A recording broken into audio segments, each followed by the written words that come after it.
Stephen Hawking has unlocked new pathways of discovery and inspired people around the world.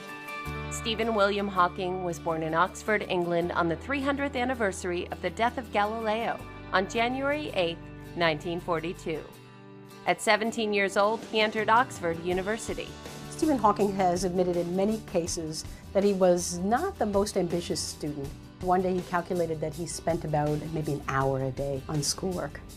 In 1962, Hawking moved to Cambridge University for a PhD in cosmology, and 1 year later was diagnosed with ALS, Lou Gehrig's disease. ALS is a progressive motor neuron disease, so over time, the victim loses functionality of muscles. And over the past decades, Stephen Hawking has gradually lost the use of most of his muscles, but his mind remains quite keen. I think that once he was hit with this earth-shattering diagnosis, he actually sought a refuge in doing physics. And if anything, it helped him become one of the world's great scientists. Although his diagnosis only gave him 2.5 years to live, Hawking married in 1965 and stunned the science world in 1974 with his PhD on black holes. Stephen taught us how to define a black hole. He then made a brilliant discovery that black holes can radiate, Hawking radiation.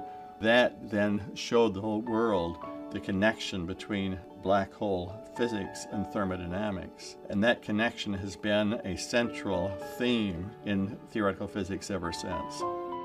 He became the Sherman Fairchild Distinguished Scholar at Caltech in 1974. And 5 years later, Hawking was named Cambridge University's Lucasian Professor of Mathematics, an honor bestowed on only 14 people since 1663. Stephen Hawking is a theoretical physicist of a very specific kind. He studies cosmology, particle physics, gravity. That's trying to understand the very basic laws of physics as well as where the universe itself came from.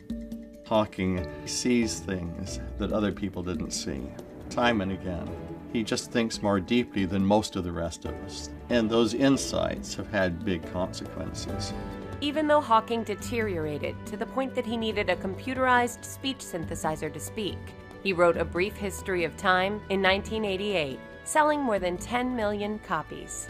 Stephen Hawking's book, A Brief History of Time, which was a bestseller for weeks and weeks, was about some of the most profound questions that face humanity. It's really about where we come from and where we're headed, from a physicist's point of view.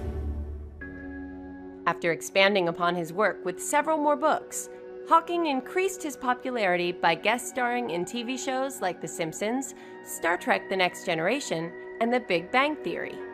I think Hawking is absolutely the most popular physicist, probably since Einstein. There are plenty of other physicists who are working very deeply at nature's secrets, but Hawking has celebrity status that very few scientists reach. Hawking received the Presidential Medal of Freedom in 2009. Although he retired from teaching that same year, Stephen Hawking continues to be hailed as one of the greatest scientific minds of all time. Stephen Hawking as a scientist has had a tremendous impact on our understanding of the universe and the laws of nature. At the same time, as a human being, he has been an inspiration to the world, to his colleagues, and to people with disabilities everywhere.